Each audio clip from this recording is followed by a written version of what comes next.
Hello stationery friends. Today is new pen day. I'm super excited to unbox my custom 743 and take it for a test drive on camera, as well as a few updates in general around the channel and stationery, and last but not least, some of the cool books that I'm reading right now.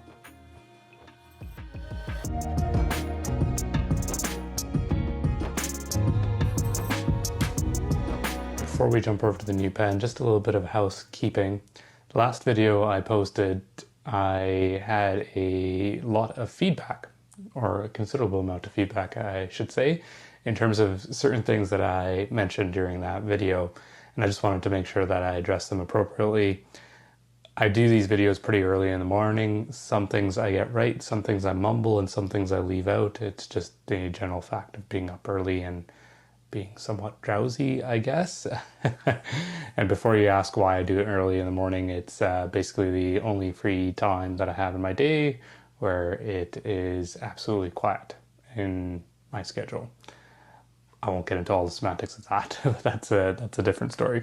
Anyhow, one of the first things that got some feedback was my comment about railroading and skipping. And in that last video, I said railroading and skipping are the same, which is incorrect. Slightly, or, well, yes, I guess. Railroading, to be clear, railroading is when you have a flex nib and you're flexing as you're writing, and as the name implies, railroading is when the ink flow gets starved. What you'll have is, instead of a beautiful, nice, deep stroke in terms of the writing experience, you'll get two parallel lines. As the name implies, is railroading, two parallel lines, which isn't quite the same as skipping. Skipping is just for a standard, regular nib that doesn't have any flex. And as you're writing, the ink flow gets starved, and so the pen starts skipping. So I suppose in a sense, if you had a standard nib, railroading and skipping would be the same, but technically, obviously, there's no railroading in a standard nib. So my apologies. Thank you for pointing that out. Really appreciate that comment. It was good just to get some clarity on that. So railroading and skipping, not technically the same thing. Two parallel lines, one single line, flex nib, standard nib, and both related to ink starvation as you're writing. The other thing that I mentioned, which got a little bit of feedback, is around the Koo Brass Sport. And I was talking about the new Koo piston filler. It's recently been released, and particularly in my video I was discussing the merits of potentially the piston filler having a larger ink capacity, and my Brass Sport, which I fill with an ink cartridge and put it in here.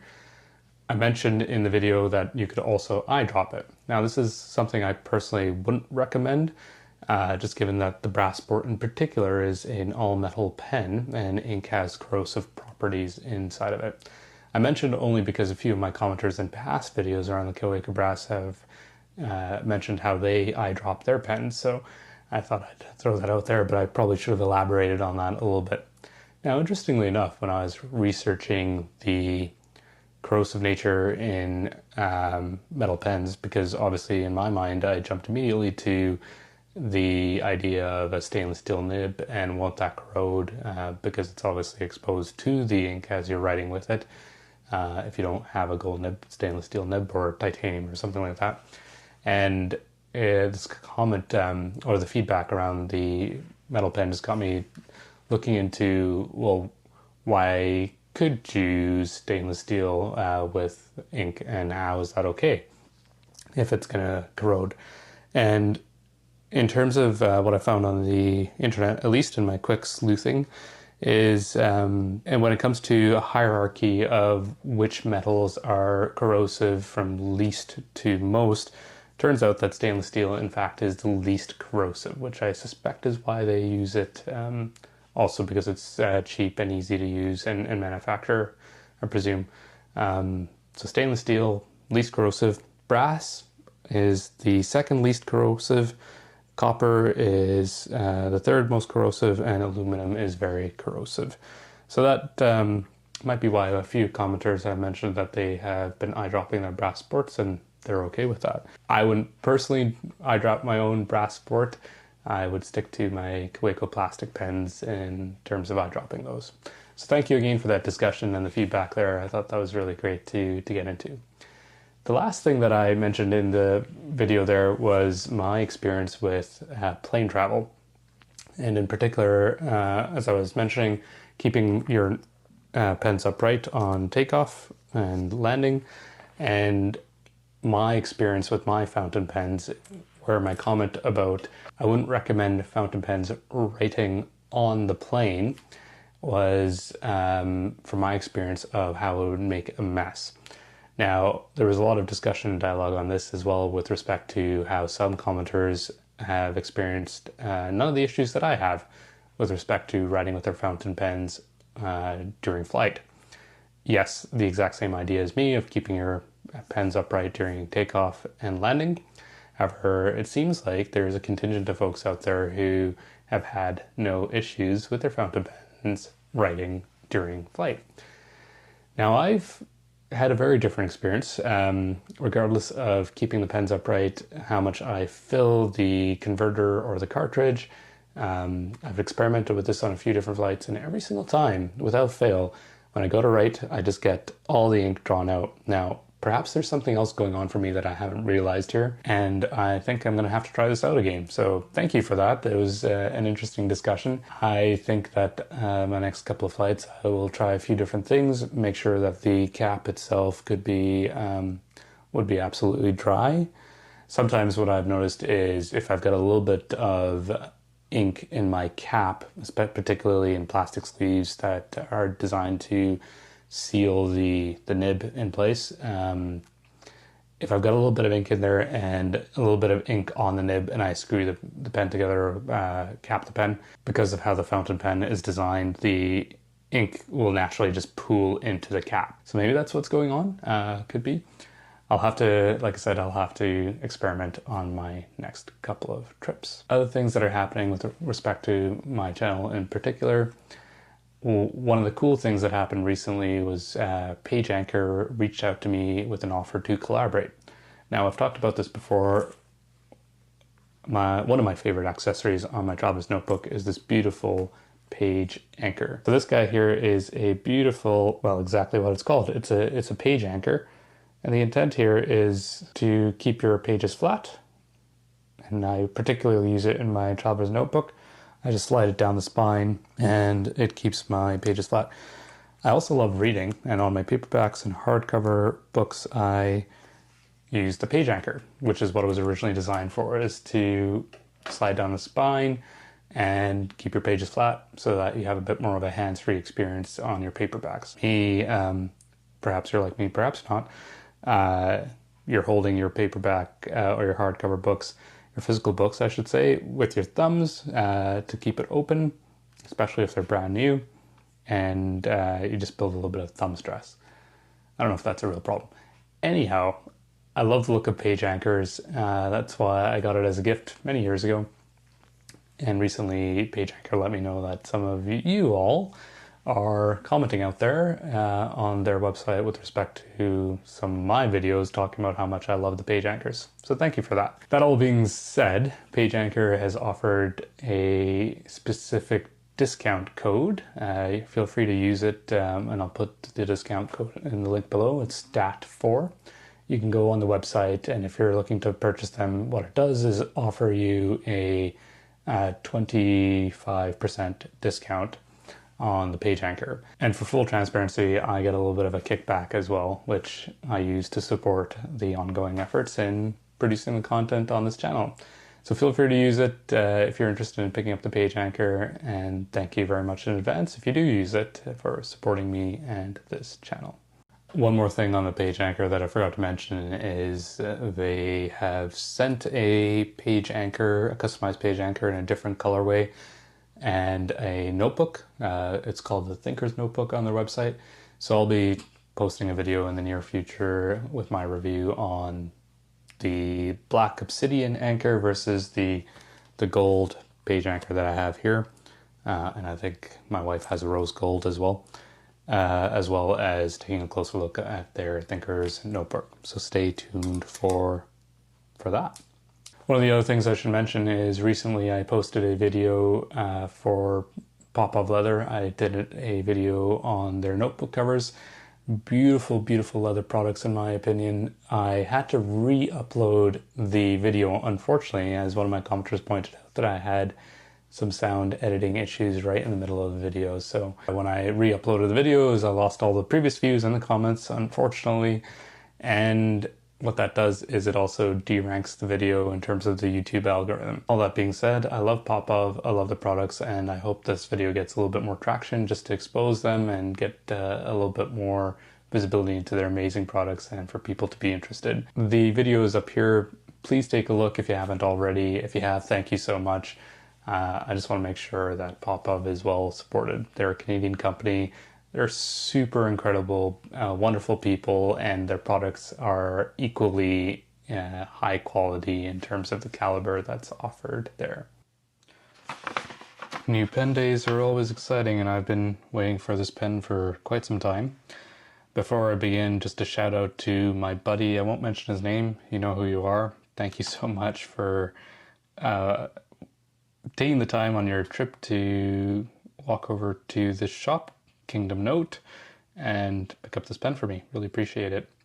He told me he had a bit of a funny experience. He was basically in his shorts and a t-shirt, pretty low-key in terms of casual wear, and walked into Kingdom Note and was surprised. He has no experience with fountain pens or stationery, but he was genuinely surprised at how upscale of a shop I had sent him to.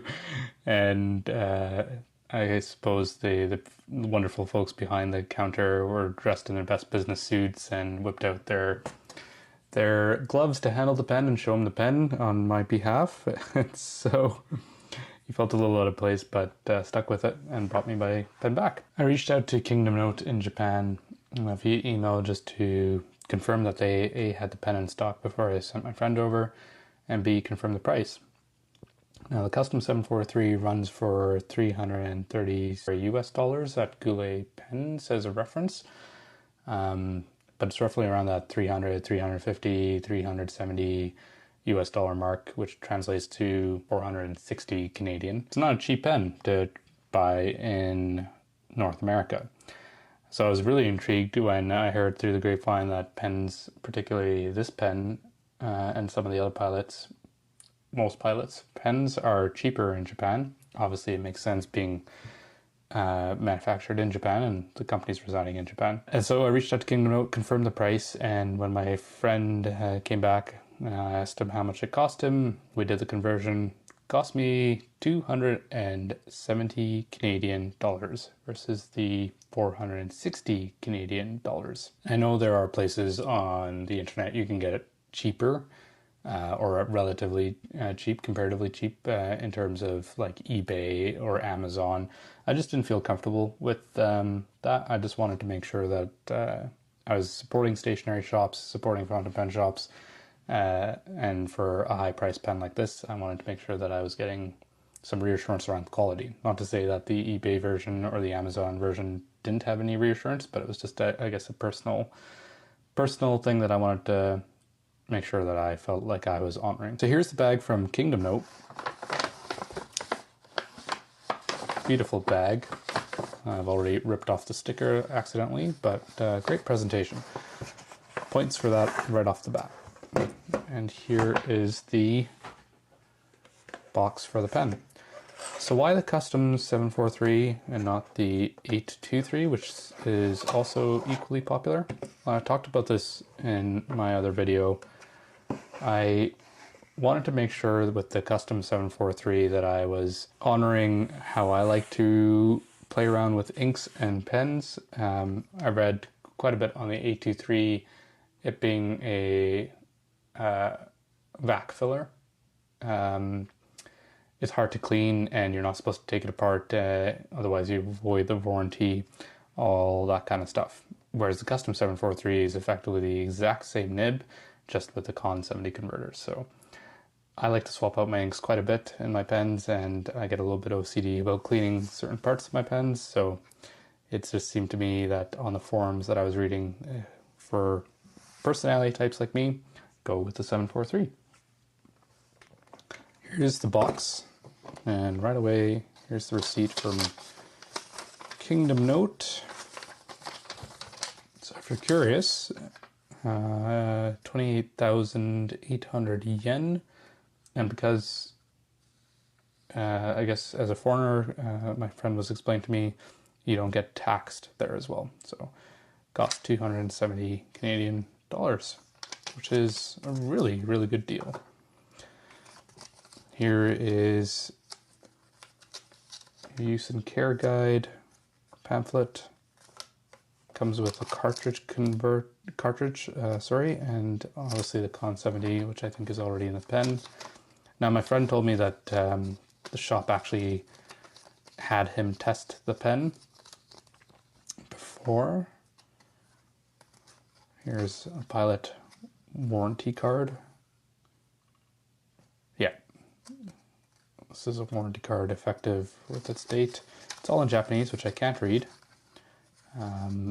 But I know just based on some of the specifics here, the serial number and the date, that this is clearly a warranty card. And again, this is the company Kingdom Note. Set aside the cartridge, and here's the pen. Just absolutely gorgeous to look at. Custom 743. Let's just zoom in a little bit. And got this in a medium nib here. Beautiful detailing. I can already hear my wife's voice in my head saying, hey, how come this costs so much money? It looks pretty plain to me. And I suppose at face value it does. It's just a simple black pen with beautiful aesthetics. Strong clip. This is my first venture into gold nib. I'm trying to think if I have any other gold nibs. The only other one I have is a Pilot Vanishing Point, but this is a very different style of nib, and it's more designed to be obviously a click pen. I love this pen, really do, but I wanted to go with the authentic experience of a classical fountain pen and high quality gold nib. So that's what you're paying for here, is really the beautiful nib. And it is gorgeous, stunning to look at. I'm just kind of blown away actually. Unscrewing the pen here. So this is the Con 70 converter.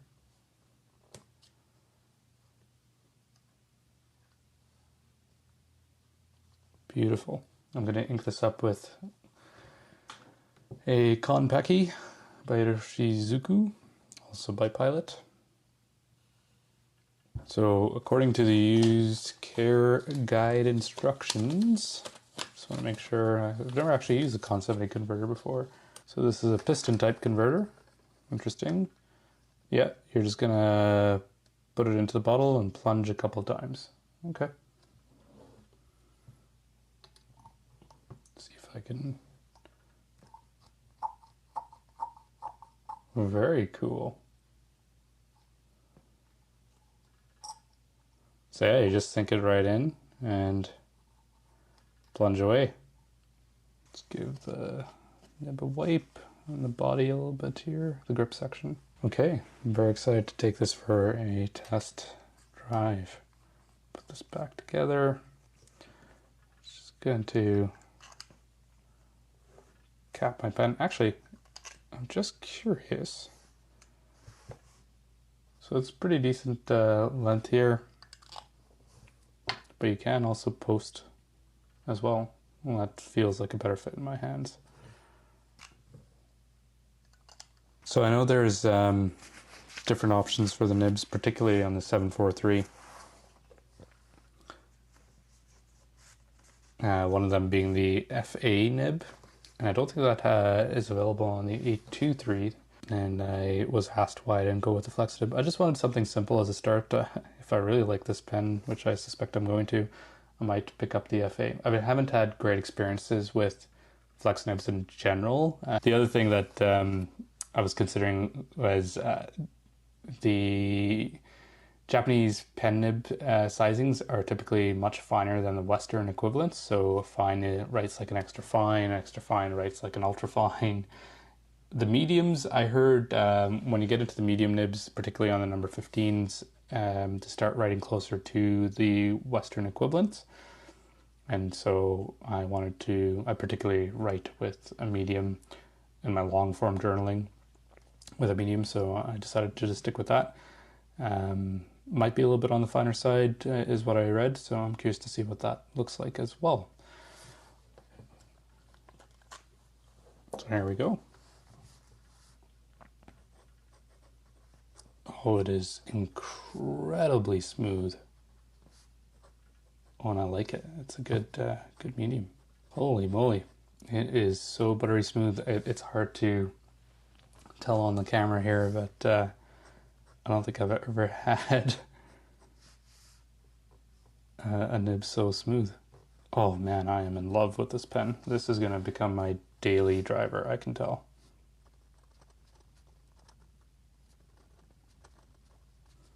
So in terms of line width variations, this is not going to be an exact science, so take this with all a grain of salt.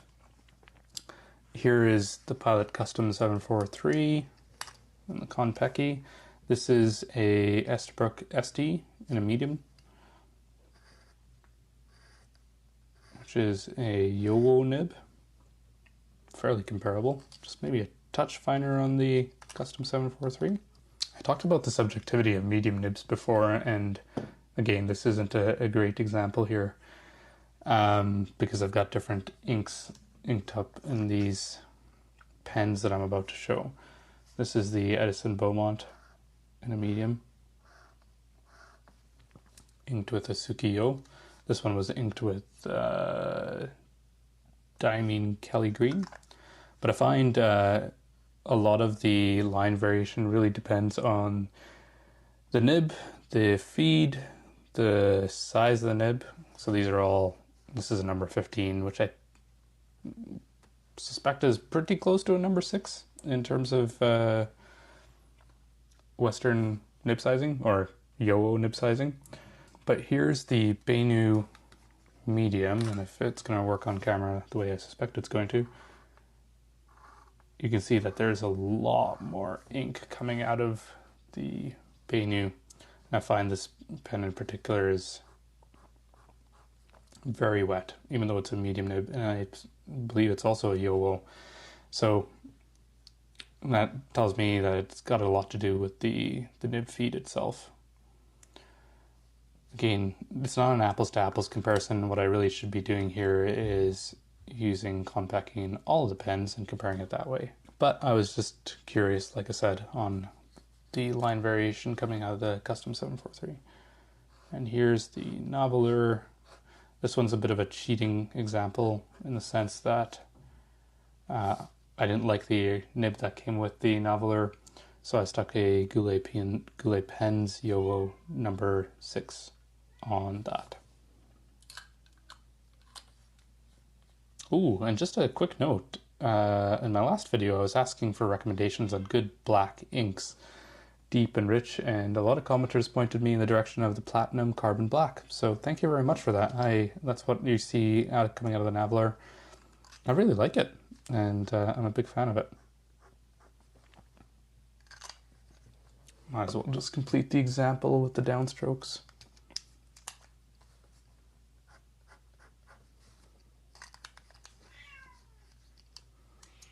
Well, that's my cat meowing in the background if you hear that. I think it's time for me to just wrap this part of the video up here. But going back to the point of this,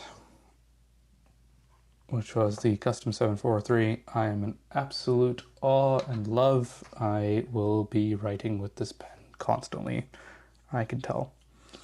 Beautiful pen, really good weight and balance. You can tell that there's a lot of thought that went into the design of this pen. I like the aesthetic of it as well. Really subtle thread section, so I found on some of my other pens, sometimes when your fingers rest on the thread section here, it can be aggravating, but no, this is just perfect and to the point.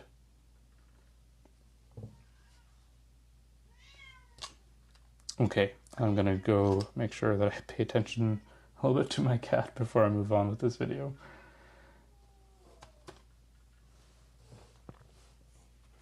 A couple of the cool books that I'm reading right now, which I thought I'd share, because I like reading books and I think reading is a wonderful thing, and the more people read, the better, in my humble opinion. I love spending time in libraries. I love just having a book on me.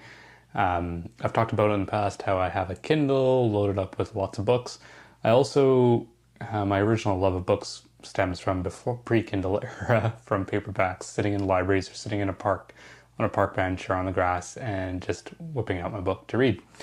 That all being said, so a couple of books that I have right now is the Empire of Ice and Stone. This is by Buddy Levy, and it is a really cool read. This is a nonfiction book. I primarily read nonfiction. Really cool read on the voyage of the Carlick, the expedition of the Carlick here, with respect to a couple of individuals, Captain Bob Bartlett and I'm going to mispronounce this name, Vilhjálmur Stephenson. I'm just going to say Stephenson.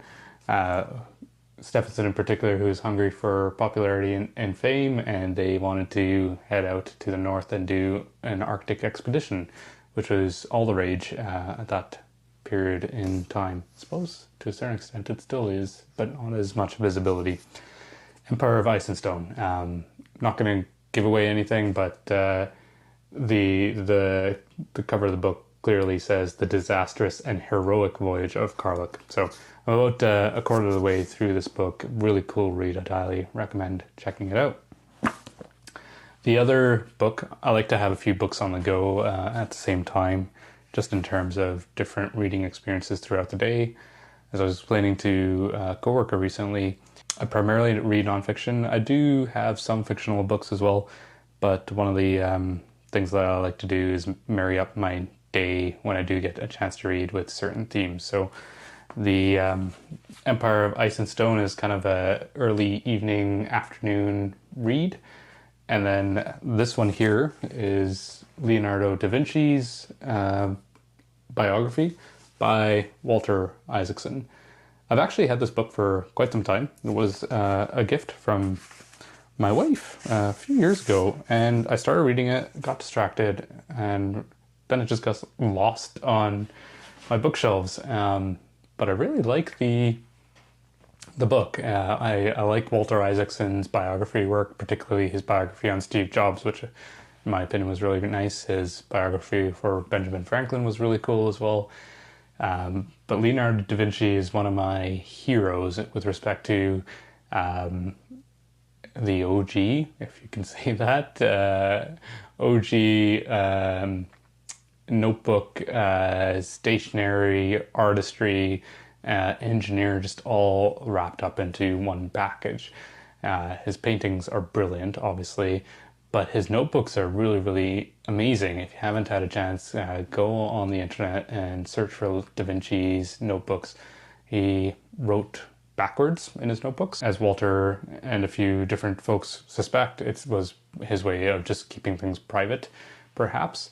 But his notebooks are filled with amazing sketches, concepts for paintings, his own thoughts about what was going around him. And I love that idea of Da Vinci having a lot of notebooks and journaling through his life. So it's just really fun to dive back into this recently, and now I'm hooked, and just any free moment in the mornings, I will tend to read that. I like reading Da Vinci in the morning, this particular book, sorry, in the mornings, just because I find it really inspiring with respect to my day and moving ahead with stationery. Another book that I'm reading right now is by Philip Platt. You may know him. He's the author of Bad Astronomy, and this is called Under Alien Skies. It's really cool. It's the tagline here is a sightseer's guide to the universe. And what Philip is doing here is it's a nonfiction book with elements of fiction with respect to being a traveler through space and what you would see if you were on the moon, for example, or a different planet. And I just think it's really cool because he obviously employs it from the perspective of science and talks about the implications, for example, in the first chapter on the moon, about the temperature swings and what it would be like to look up at the night sky, quote unquote, from the moon, or what the Earth would look like when there is a total solar eclipse. And so I just think it's a really fascinating read. I read this sometimes in the mornings, sometimes before bed, in terms of themes, right around lunch, I think, on the weekends. So I'm having a lot of fun reading through this. And then in terms of fiction, I just recently downloaded something from Prime Reading. Not sure it's my cup of tea yet. It's by an author named Frida McFadden, and it's called Never Lie. I think I got hooked from Prime Reading with respect to the tagline, which was a unstoppable psychological thriller. I like a good mystery every now and then, so I was intrigued. It's not my typical genre to read. The author is great. I don't have terrible things to say about it. It's just maybe not my cup of tea. I won't spoil anything, particularly in this book here, but it sounds like so far I'm about 8 chapters in, 9 chapters in. It's kind of got a haunted mansion vibe where a murder has taken place and the protagonist is trying to figure out what's going on, or unwittingly has been wrapped up into an overall plot. I tend to read fiction before I fall asleep in bed. I've recently started work on a new reading chair, reading corner in my study, so I'll be showing that in a future video. But yeah, I don't typically read too many fiction books. When I do, it's more, I suppose, around sci-fi, fantasy. I recently got through the Wheel of Time series. I shouldn't say the entire thing, probably 5 books in, by Robert Jordan. I really like it. Growing up as a kid, I think maybe it's a rite of passage. I don't know. I've read The Hobbit quite a bit and The Lord of the Rings quite a bit, a few times. I've talked about how much I love Dune and the entire series there. I shouldn't say the entire series. I definitely liked the first 3 books in the Dune saga there. The original Dune, obviously, Dune Messiah and Children of Dune. And then it got a little bit esoteric for me. God Emperor, I think, is where it was really interesting for me, but then it started losing some of its overall narrative ideas that I think Frank Herbert had in mind, or he was playing towards it, but it lost me in terms of the grander scheme of things. Regardless, when it comes to fiction, yeah, I don't read too much fiction. Every now and then I'll take a look around, and it's typically to help me fall asleep, or something I like to do before I fall asleep. Although recently, just recently, a couple of coworkers were raving about a new series called, not new, I shouldn't say new, I think it's been out for a while, but a book series called Red Rising, or it starts, the first book in the series is Red Rising. Apparently it's really, really well loved in the sci-fi community. If you have heard of Red Rising and have read the book, I'm curious what you think of that. Please let me know in the comment section below. That's it for this week. I hope you guys are well. Take care. Have a wonderful week ahead, and bye for now.